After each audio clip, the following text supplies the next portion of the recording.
And so we're going to take one last trip over to Russia. Russia, mother Russia. And in Russia, we see that they're planning to test their CBDC or their digital ruble beginning next month. Now, the Bank of Russia, which is their central bank, have drafted their rules and regulations for the digital ruble between the bank and its users. So let's just so you know, I'm not blowing smoke and talking out of my rear end.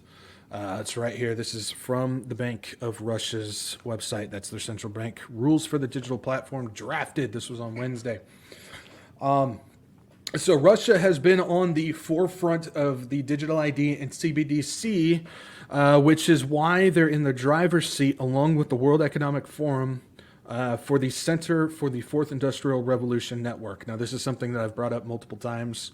I've told you guys where Russia is not against the elites. They're working with them because it's the WEF and Russia that are the driving force for the Fourth Industrial Revolution Network, which involves digital IDs, CBDCs, smart cities, and AI. That's the main focal point of this center, and Russia is in the driver's seat with the WEF on it.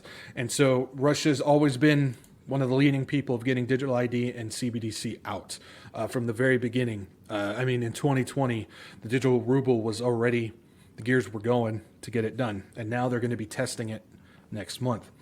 When we see things like BRICS, the BRICS countries and stuff like that, usually our minds tend to drift towards ideas that focus on Russia versus the US and the elites.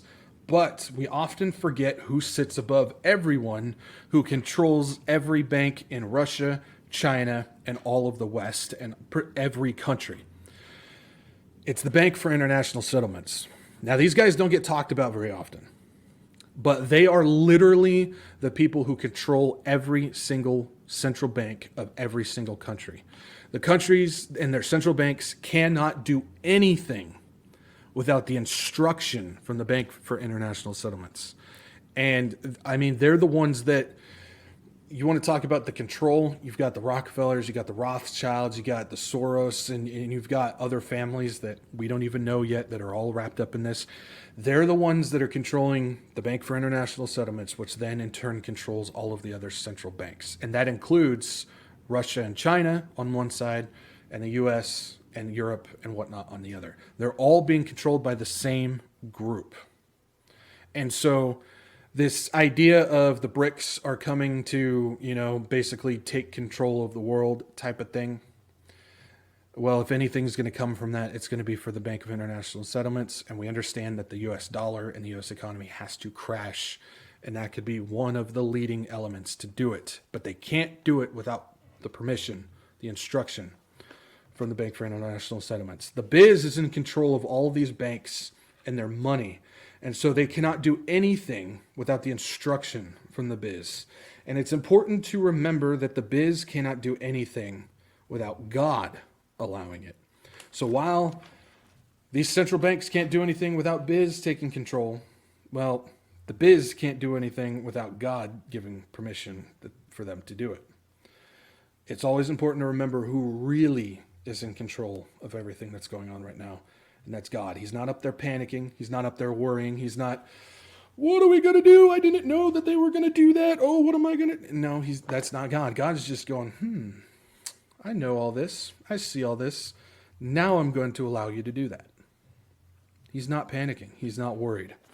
And when you have your biometrics in a database connected to an AI system that watches your every move through biometric ID verification, anything you do can have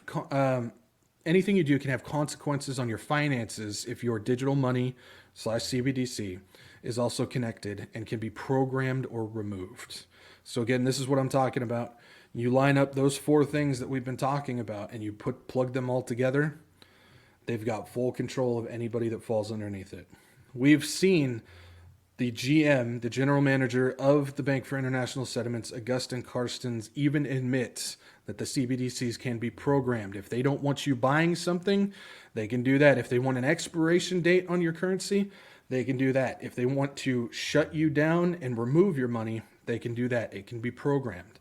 And at the recent Summer Davos, which is the annual meeting for the new champions in China, Cornell professor Eswar Prasad,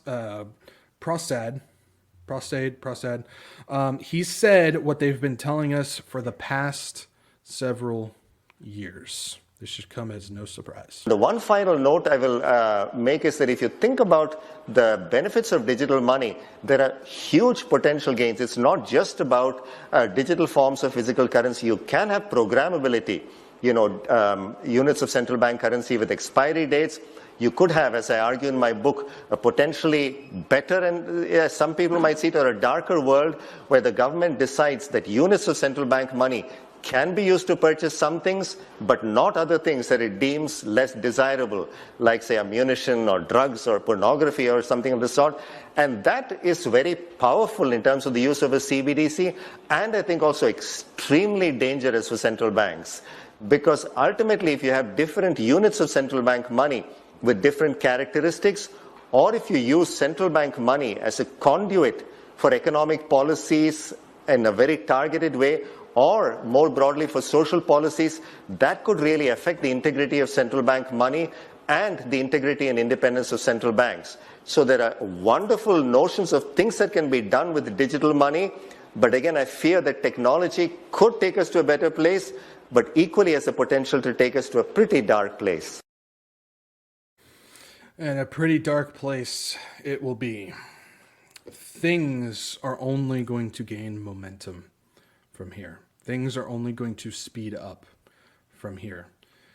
And that is why it is so very important that we focus on not being fearful, of not worrying, of not being afraid, but focus on what we need to be focusing on, which is the commands that God gave us, our generation, right now. We need to warn people of what is coming, and we need to get people to Jesus and Jesus to people. That's what we need to focus on now. That is the most important thing that we can be doing right now. As things speed up, so do we. We need to speed up as well. There's no slowing down, no pausing, no stopping, and no rising up against this. Again, don't lose focus of the times that we're in. Do not get lost in what the supposed quote-unquote Christian conservative talking heads are saying out there about rising up and fighting this politically. There's no rising up. That is kingdom now teaching, and that is not what the Lord needs us to be doing right now. Our goal should not be rising up and fighting this politically.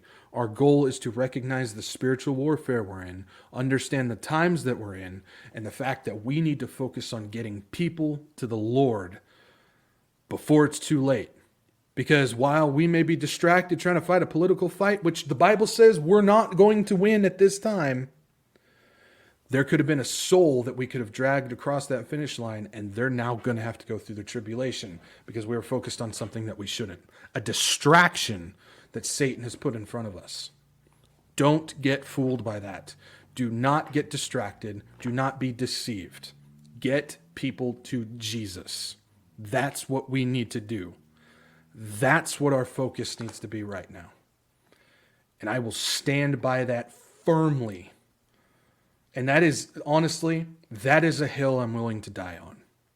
Because if I'm not willing to die on that hill, then some soul is going to get lost and die forever via the tribulation because I was too distracted and too deceived and not doing what I should be doing. So don't get distracted. Do not be fooled. This stuff is not going to slow down.